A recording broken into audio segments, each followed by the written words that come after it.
दोस्तों, भगवान श्री कृष्ण ने बताया किन पापों के कारण मनुष्य को कुत्ते का जन्म मिलता है।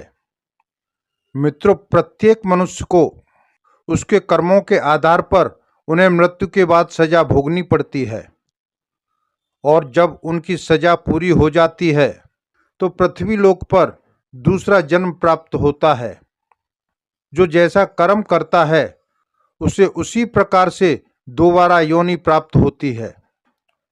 परंतु मित्रों, क्या आप लोगों को पता है कि किस कारण मनुष्य को कुत्ते का जन्म मिलता है और वह कौन से कार्य हैं जो मनुष्य को अपने जीवन में नहीं करने चाहिए, जिसकी वजह से हमें नरक में जाना पड़ता है और फिर हमें एक कुत्ते का जीवन मिलता है।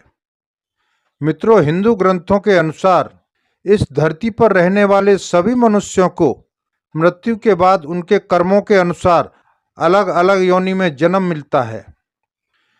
कुछ धार्मिक ग्रंथों में यह भी कहा जाता है कि जो मनुष्य अपने जीवन में बहुत अधिक ज्यादा पाप करते हैं उन्हें एक ऐसी योनि मिलती है जिसमें अपना दर्द किसी दूसरे को नहीं बता सकते और ना ही किसी के साथ बांट सकते हैं।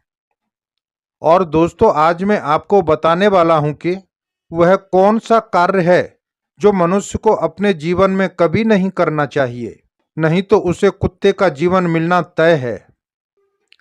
नमस्कार दोस्तों, भारत ज्ञान शो में एक बार फिर से आपका स्वागत है। आप सभी लोगों से निवेदन है कि इस कथा को सुनने से पहले कमेंट बॉक्स में जय श्री कृष्ण लिखकर वीडियो को लाइक करके चैनल को सब्सक्राइब करके बेल आइकन और ऑल को प्रेस कर लीजिए, जिससे आप सभी लोग प्राचीन कथाओं और कहानियों से जुड़े रहें। मित्रों, एक बार की बात है, भगवान श्री कृष्ण की प्रिय राधा रानी अपने सखियों के साथ अपने नगर बरसाना में भ्रमण कर रही थीं। पूरे गांव में उनका इधर उधर आना जाना लगा था। तभी एक घर के पास देखती हैं कि एक लाचार कुत्ता भोजन की तलाश में खड़ा है। तभी एक घर से एक नौजवान लाठी लेकर निकलता है और उस कुत्ते को दौड़ा दौड़ा कर मारता है। यह सब देखकर राधा जी से रहा नहीं गया। उन्होंने अपनी सखियों से कहा, हे सखियां, आप सब अपने अपने घर चली जाओ। अब मैं यहाँ से अपने प्रभु कान्हा के पास जाऊंगी, क्योंकि उनसे कुछ प्रश्न पूछने हैं।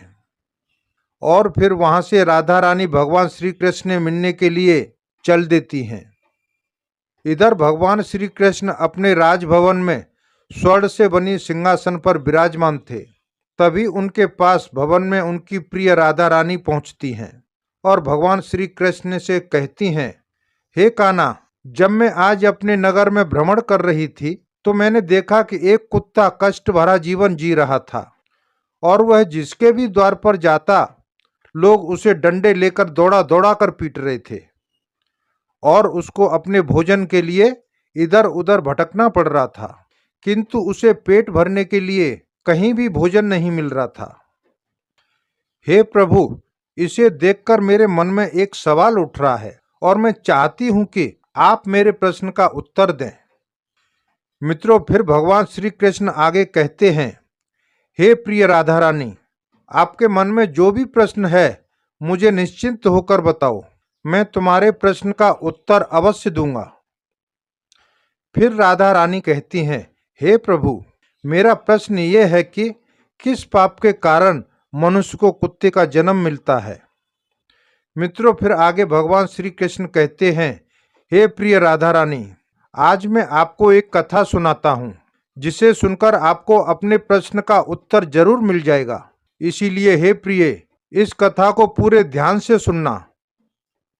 फिर राधा रानी कहती हैं, हे प्रभु, आप कथा सुनाइए, मैं पूरे मन से इस कथा को सुनूंगी। मित्रों, कथा को सुनाते हुए आगे भगवान श्री कृष्ण कहते हैं, हे प्रिय राधा रानी, एक समय की बात है जब भगवान श्री राम अपनी सभा में बैठे हुए थे। तभी उन्हें एक कुत्ते की रोने की आवाज सुनाई दी। तभी सभा में मौजूद द्वारपाल ने कुत्ते को वहां से भगा दिया और अगले दिन फिर वही कुत्ता उसी स्थान पर आके रोने लगा और द्वारपाल ने इस बार भी उस कुत्ते को मारकर वहां से भगा दिया। सभा के तीसरे दिन भी वही कुत्ता उसी स्थान पर आकर फिर से रोने लगा। तब भगवान राम के मन में एक प्रश्न उठने लगा, आखिर यह कुत्ता रोज रोज मेरे दरवाजे पर आकर क्यों रोता है? और फिर भगवान राम ने उस कुत्ते के रोने का कारण जानना चाहा और द्वारपाल से कहा, उस कुत्ते को यहाँ लेकर आओ। तो उस कुत्ते को बुलाने के लिए द्वारपाल उस कुत्ते के पास गए और बोले, हे शक, भगवान श्री राम ने आपको अपने दरबार में बुलाया है। तब कुत्ता बोला, हे मानव, मुझे एक ऐसी योनि में जन्म मिला है जो मंदिर, राजभवन, रसोई घर और गौशाला में जाना मना है। तुम जाकर प्रभु श्री राम से कहो कि वो स्वयं मुझसे मिलने के लिए यहाँ पर आएं। फिर द्वारपाल ने कुत्ते की सारी बातें भगवान श्री राम को जाकर बता दी। तब भगवान श्री राम उस कुत्ते से मिलने के लिए उसके पास आ गए और कहा, हे शक, तुम रोज रोज मेरे दरवाजे पर आकर क्यों रोते हो? तो कुत्ते ने भगवान श्री राम से कहा, हे प्रभु, मैंने कोई अपराध नहीं किया है, फिर भी एक सन्यासी ने मुझे पत्थर से मारा है, जिस कारण मेरा पैर टूट गया है, और इसी कारण मैं आपके दरवाजे पर आकर रोता हूँ। मित्रों, भगवान श्री कृष्ण कथा सुनाते हुए आगे कहते हैं, हे प्रिय राधा रानी, उस कुत्ते की पीड़ा को देखकर प्रभु श्री राम को बहुत दुख हुआ। फिर भगवान श्री राम ने अपने दरबारी को अपने दरबार में बुलाया और कहा, हे दरबारी, वह सन्यासी जहां भी हो, ढूंढकर अतिशीघ्र उसे हमारे दरबार में लेकर आओ। भगवान श्री राम की आज्ञा पाते ही उनके दो सैनिक वहां से सीधे उस सन्यासी के पास पहुंच गए और उस सन्यासी को पकड़कर श्री राम के दरबार में हाजिर कर दिया। तब प्रभु राम ने उस सन्यासी से कहा, क्या यह सत्य है कि तुमने कुत्ते को पत्थर मारा है, जिससे उसका पैर टूट गया है और यह अब ठीक से चल भी नहीं पा रहा है? तो इसने क्या अपराध किया था जिसके कारण तुमने इस बेजुबान कुत्ते का पैर तोड़ दिया? तब वह सन्यासी कहता है, हे प्रभु, मैं भिक्षा के लिए रास्ते से जा रहा था, तभी इस कुत्ते ने मेरी भिक्षा का अन्न छू लिया और इसी वजह से मुझे क्रोध आ गया और मैंने पत्थर उठाकर इसको जोर से मार दिया, जिसकी वजह से इसका पैर टूट गया। सन्यासी की बात सुनकर श्री राम ने कहा, क्या आपको पता है कि यह अज्ञानी पशु है? यह अपना पेट भरने के लिए ऐसा करते हैं और इनको इतनी अक्ल नहीं है कि ऐसा नहीं करना चाहिए।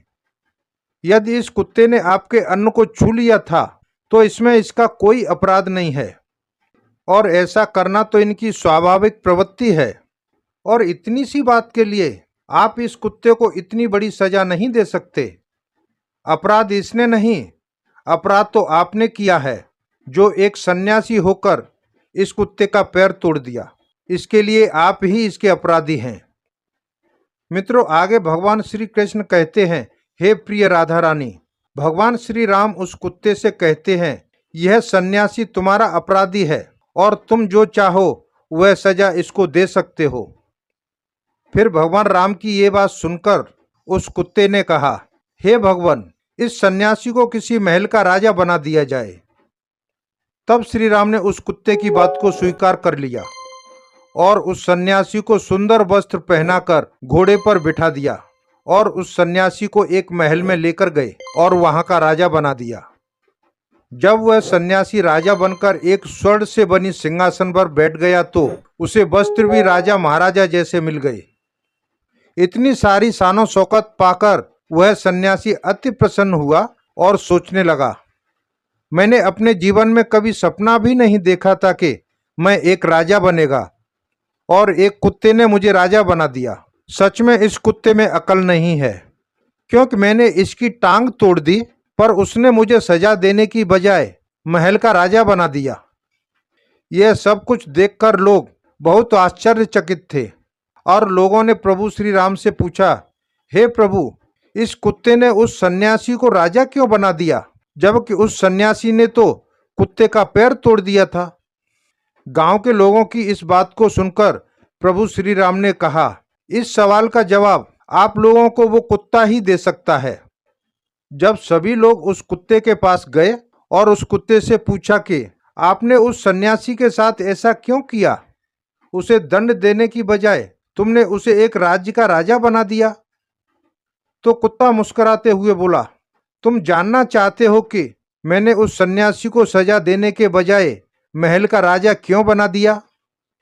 हे मित्रों, फिर भगवान श्री कृष्ण प्रिय राधा रानी से कहते हैं, हे प्रिय राधा रानी, वह कुत्ता उन सभी से कहता है, सुनो, अन्याय करने वाला राजा और घर पर पहुंचे याचक को भगाने वाला, दूसरे की संपत्ति को हड़पने वाला और किसी गरीब पर अत्याचार करने वाला मरकर दूसरे जन्म में कुत्ता ही बनता है। और यह सत्य है। एक राजा ही सबसे पहले गरीबों को सताता है और उनकी संपत्ति को हड़पता है।